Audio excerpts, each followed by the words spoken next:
Shalom, Haverim, Shalom, Lekulam, tudo bem, pessoal? Queridos, há um tempo atrás eu fui abordado por um aluno nosso, o Jadson, com uma pergunta bastante interessante. Veremos o Pai, o Filho e o Espírito Santo no céu? Veremos uma ou três pessoas na eternidade? Bom, para tratarmos disso, amados, nós precisaremos sistematizar a nossa resposta, ok? Quanto a Yeshua, ele é o único membro da Trindade que assume uma natureza humana de forma permanente, ressuscitando em um corpo glorificado real. Por quê? Porque nós vemos as marcas da cruz, vemos a capacidade de comer no pós-ressurreição. Então, Yeshua, ele tem um corpo físico permanente, ok? Então, a encarnação e ressurreição prova que Yeshua tem um corpo físico visível, entende? Um corpo físico visível. Na eternidade, nós veremos Yeshua com toda certeza. É só os senhores abrirem as vossas Bíblias em 1 João capítulo 3, verso de número 2. Entende? Amados, agora somos filhos de Deus e ainda não é manifesto o que havemos de ser. Mas sabemos que quando ele se manifestar, seremos semelhantes a ele, porque assim como é, o veremos. Claramente, aqui se fala de Yeshua, né? Aqui, porque acontece? Ali no grego, a expressão quando ele se manifestar, que é a expressão grega phanerote, ela se refere, no contexto joanino, à parousia. Entende? Logo, o texto assegura primordialmente a visão gloriosa do Cristo. Entende? Nós veremos a face de Yeshua. Ok? Quanto vemos a face do Pai? É porque assim, gente, em 1 Timóteo capítulo 6, verso 16, diz que Deus habita na luz inacessível. João 1,18 fala que nenhum dos homens jamais viu a Deus, né, nem pode ver. Deus é espírito, Deus não tem um corpo físico visível. Como é esse negócio? Como que nós veremos a Deus? Mateus capítulo 5, versículo 8, né? Os limpos de coração verão a Deus. E Yeshua dizendo, pode ser muito bem o Pai ali. Pode muito bem ser o Pai. Apocalipse capítulo 22, versículo 4, fala o seguinte: e verão o seu rosto, e nas suas testas estará o seu nome. Pelo contexto aqui, sabemos que é Deus o Pai, tá? Deus o Pai, né? Que está aqui sendo abordado em Apocalipse capítulo 22, versículo 4. Mas, professor Leandro, esse texto aí é simbólico, espiritual, coisa do tipo. Ok, tudo bem. Você quer o que no ambiente celestial? Você quer o que no ambiente espiritual? Né? Natural. Que possamos ver a face do Pai. Mas, se vocês quiserem mais textos, é só vocês irem ao Salmo 17, versículo 15. Antigo Testamento. Quanto a mim, contemplarei a tua face na justiça e me satisfarei da tua semelhança quando acordar. Aqui fala de ressurreição. Né? Acordar, sono, né? Então, Salmo 17:15 é claro, ok? E que só pode ser Deus o Pai. Não pode ser o Filho aqui, nem o Espírito Santo. Entende? E por falar no Espírito Santo, que eu acho que é onde vocês estão aguardando chegar, né? E por falar no Espírito Santo, temos a pneumatologia celestial. Né? A visibilidade do Espírito Santo. Porque você pode indagar. E quanto ao Espírito Santo? Não há nenhum texto que diga que o veremos no céu, assim como ele foi visto em forma corpórea no batismo de Yeshua? Bom, gente, vamos lá. No batismo de Yeshua, nós temos de fato o Espírito Santo descendo de forma corpórea. Corpo, algo visto, né? Em Pentecostes, alguns vão dizer, né, que o Espírito Santo se manifesta em línguas como que de fogo. Foi algo visível do Espírito Santo. Eu não creio nisso. O fogo ali é outra coisa. Tem nada a ver. Mas alguns podem caminhar por aqui. Porque o contexto todo ali é do Espírito Santo, né? A descer do Espírito Santo, toda aquela coisa. Mas assim, a natureza do evento em si foram teofanias, símbolos temporários para momentos específicos, né? Da história da salvação. E não a revelação de uma forma corpórea, humana e permanente que veremos no céu. Entende? Assim, não existe nenhum texto no Antigo Testamento ou Novo Testamento afirmando que o Espírito Santo possui ou possuirá um corpo humano no céu. Entende? Não temos, né? E eu poderia agora ir com vocês em Apocalipse capítulo 5, versículo 6. Ok? E aqui você vê os dois. O que que diz esse texto? Ali no texto de Apocalipse capítulo 5, versículo 6, o texto fala o seguinte: havia um cordeiro como havendo sido morto, que tinha 7 chifres e 7 olhos, que são os 7 Espíritos de Deus enviados por toda a terra. Conseguiram entender que os 7 olhos que estão no cordeiro, que pertence ao cordeiro, vocês entenderam que os 7 olhos do cordeiro são os 7 Espíritos de Deus? Mas, Leandro, o Espírito Santo tem quanto? Deus tem quantos espíritos? Você fala em que aspecto? Porque Deus tem um espírito só. O Espírito de Deus. Mas aqui tem 7. Mas como assim? E qual é a prova de que esses 7 espíritos é um simbolismo do Espírito Santo? Aí você vai precisar ir comigo lá para Apocalipse, capítulo 1, versículo de número 4. Entende? No texto de Apocalipse, capítulo 1, versículo 4, é o texto, para mim, mais claro para explicar que 7 espíritos são esses, que aparecem 3 vezes no Apocalipse. Essa primeira aqui é interessante. Ali na saudação joanina, você vê João às 7 igrejas que estão na Ásia. Graça e paz seja convosco da parte daquele que é, e que era, e que há de vir. Esse aqui é o Pai. Tem uma live aqui no canal onde eu explico que aquele que é, e que era, e que há de vir é o Pai. Se algum pré-tribulacionista falar que é o Filho, você vai ter que virar pós-tribulacionista. Ok? Por quê? Vai lá, assista na live. Continuando o versículo, e da parte, né, dos 7 espíritos que estão diante do seu trono. E da parte, versículo 5, e da parte de Jesus Cristo. Percebam, graça e paz, eu tenho aquele que é e que era e que há de vir, que é uma expressão para o Pai.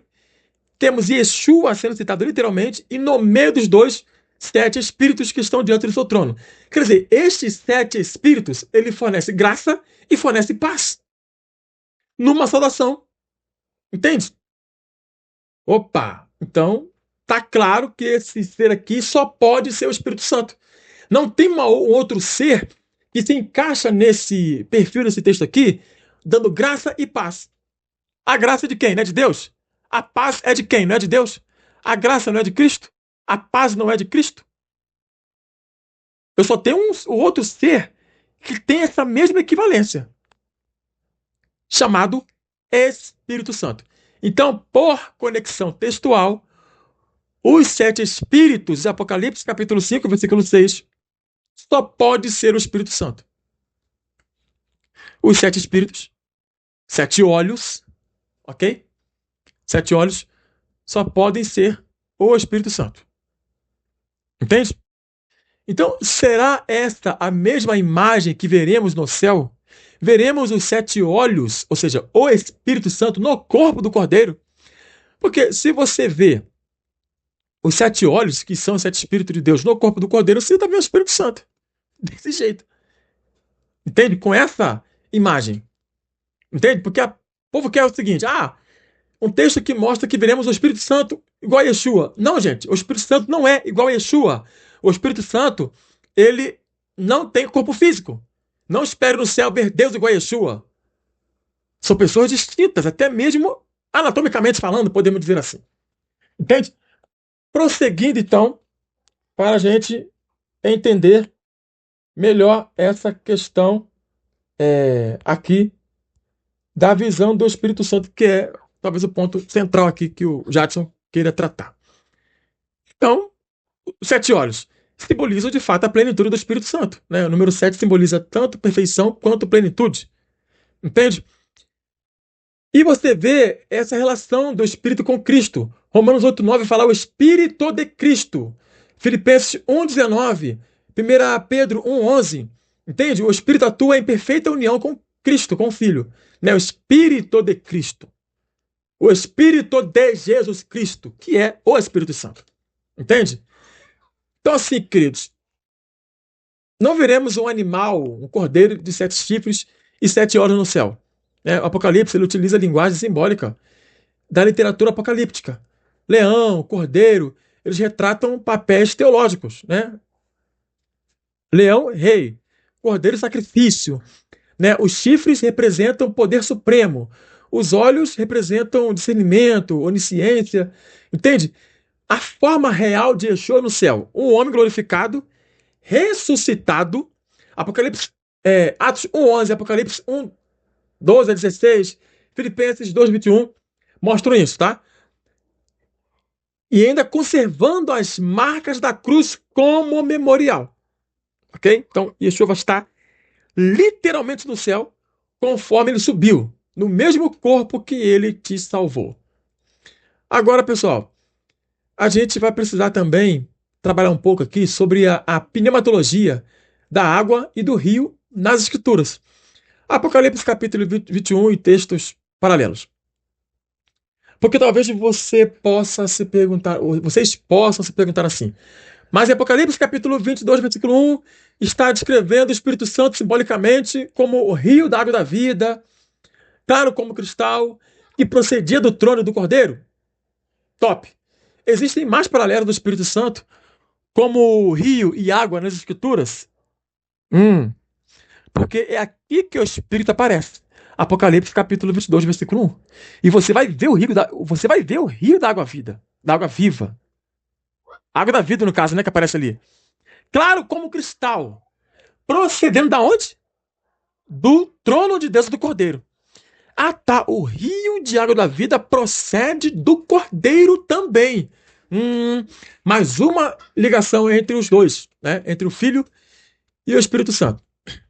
Muito bem. O que o texto vai dizer? E mostrou-me o rio puro da água da vida, claro como cristal, que procedia do trono e do Cordeiro. Esse é o texto. Na letra do texto ali, o texto não menciona expressamente o termo Espírito Santo. Refere-se ao rio da água da vida, procedente do trono do Cordeiro. E qual é a origem? Qual é a associação teológica? A identificação do rio com o Espírito Santo decorre da analogia da Escritura. Entende? O próprio apóstolo João, ele vai mostrar isso no seu evangelho. Né? A água viva como o Espírito Santo em seu evangelho. Você vai ver ali em João 7, 38 e 39. Quem crê em mim, rios de água viva correrão do seu interior. E isto disse ele do Espírito que haviam de receber nesse caso aí. Então, no texto joanino, curiosamente, nós temos ali o rio de água viva como símbolo do Espírito Santo. Entende? Agora, temos um monte. Olha só, se você for ver, Isaías 44, 3. Derramarei água sobre o sedento, derramarei o meu espírito. Entende? O espírito concedido em abundância sobre o sedento. Você vê João capítulo 2, versículo 28. Derramarei o meu espírito sobre toda a carne. Atos 2, que é quando você vê o início do cumprimento desse texto. Ezequiel 36, versículos 25 a 27. Borrifarei água pura, porei dentro de vós o meu espírito. É o quê? Purificação, é lavamento espiritual e regeneração do coração, já no Antigo Testamento. Entende? Tito 3,5, pela lavagem da regeneração e da renovação do Espírito Santo. Água, tá vendo? Lavagem, água. Renovação interna, efetuada pelo Espírito. Entende? E, meu Deus do céu, Ezequiel capítulo 47, versículos 1 a 12, ali você vê as águas que saem do santuário e dão vida por onde passam. Entende? Rios proféticos, o fluxo de vida e restauração do Espírito de Deus. Entende? Tem um monte. Zacarias 14, 8, que fala de águas vivas saindo de Jerusalém. João 4,14, que fala de uma fonte de água viva que jorra para a vida eterna. E sem o Espírito Santo não tem vida eterna, tá? Sem o Espírito Santo não tem vida eterna. Esquecem isso. De que o Espírito Santo não participa disso. Sem o Espírito Santo, tá todo mundo condenado. Legal? Tá claro isso? Muito bem. Salmo 46, versículo 4. Há um rio cujas correntes alegram a cidade de Deus. Então vocês vão sempre ver rios com cidade, com trono. Sempre estas associações. Aí vocês precisam somar os textos. Entende, queridos? Então, é isso. Tá? Quando você vai para Apocalipse capítulo 22, versículo de número 1, que você vê essa expressão e mostrou-me o rio de água viva, a galera pensa que é uma imagem assim. Nós vamos ver o rio da vida, claro como cristal. Nós teremos acesso ao rio da água da vida. Porque, deixa eu pegar aqui o texto na íntegra, porque, gente, é maravilhoso isso aqui. Já estou encerrando já, gente. O texto vai falar o seguinte: e mostrou-me o rio puro da água da vida, claro como cristal, que procedia do trono de Deus e do Cordeiro. Gente, o Espírito Santo procede de quem? O Espírito Santo procede de quem? Quem envia o Espírito Santo para a Terra? Na teologia joanina, você consegue me responder? Eu vou te ajudar. Quem são? Não quem é. Quem são? Plural, olha a dica, plural. Quem são as pessoas que envia o Espírito Santo? Nas próprias palavras de Yeshua. O próprio Pai. O Pai está enviando o Espírito Santo. E em outro texto, Yeshua está enviando o Espírito Santo. Isso para o dia de Pentecostes. Para permanecer para sempre conosco. Para sempre conosco. Aonde que o Espírito Santo aparece mais juntinho com o Pai e com o Filho? Mateus 28, 19. Na bênção apostólica. Entende? Em Apocalipse capítulo 1, versículo 4. E aqui. Você vai ver o rio de água viva. Ok? Eu acho que o texto é só esse aqui, né? Claro como cristal. Que procedia do trono de Deus e do Cordeiro. Ah, tá. Vocês não acham curioso essa informação? De novo a ideia de proceder o Espírito que procede de Deus, que é o Espírito Santo. O Espírito enviado por Yeshua, que é o Espírito Santo. E aqui você vê essa mesma construção de algo procedendo do trono de Deus. O Pai está no trono. E do Cordeiro. Então, por associação, quando você estiver vendo o rio puro da água da vida, claro como cristal, procedendo do trono de Deus e do Cordeiro, sabe quem é que você vai estar vendo? O Espírito Santo. Shalom, Haverim, Shalom, Lekulam.